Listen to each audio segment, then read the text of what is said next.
हैं और अपने जैन धर्म के अनुसार कर्म किसे कहते हैं, वह कर्म कितने प्रकार के होते हैं, घातीय कर्म क्या होते हैं, अघातीय कर्म क्या होते हैं, और मैं आपको आठों कर्मों को परिभाषा के माध्यम से समझाऊंगी।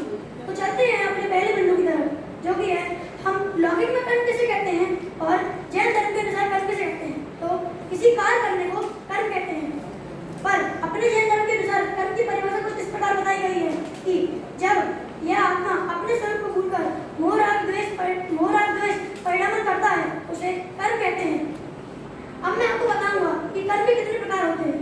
तो कर्म के 8 प्रकार होते हैं, ज्ञानावर्णी, दर्शनावर्णी, मोहिनीय, वेदनीय, अंतराय, आयु, नाम और गोत्र।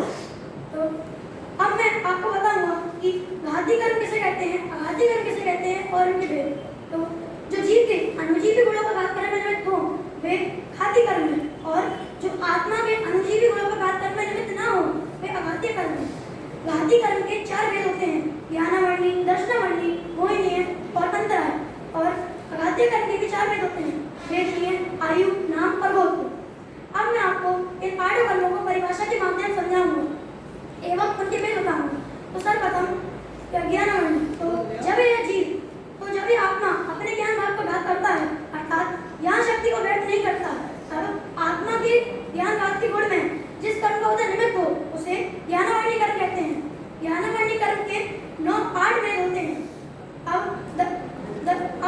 दर्शनावर्णी। तो जब यह जीव अपने दर्शन गुण का घात करता है, अर्थात दर्शन गुण को जब यह आत्मा अपने दर्शन गुण का घात करता है, अर्थात अब दर्शन गुण की घात में जिस कर्म का उदय निमित्त हो उसे दर्शनावर्णी कहते हैं। दर्शनावर्णी के 9 भेद होते हैं। अब मोहिनी। तो जब यह जीव अपने स्वरूप को भूलकर अन्य को अपना माने या स्वरूप को चढ़ाना असावधानी करे, तब जिस कर्म का उदय निमित्त हो उसे मोहिनी कर्म कहते हैं। मोहिनी कर्म के 28 भेद होते हैं, जिसमें से दर्शन मोहिनी के 3 भेद और चारित्र मोहिनी के 25 भेद होते हैं। अब अंतराय। तो जीव के दान, लाभ, भोग, उपभोग, वीर के वितरण में जिस कर्म का उदय निमित्त हो उसे अंतराय कर्म कहते हैं। और अंतराय कर्म के 5 भेद होते हैं। अब वेदनीय।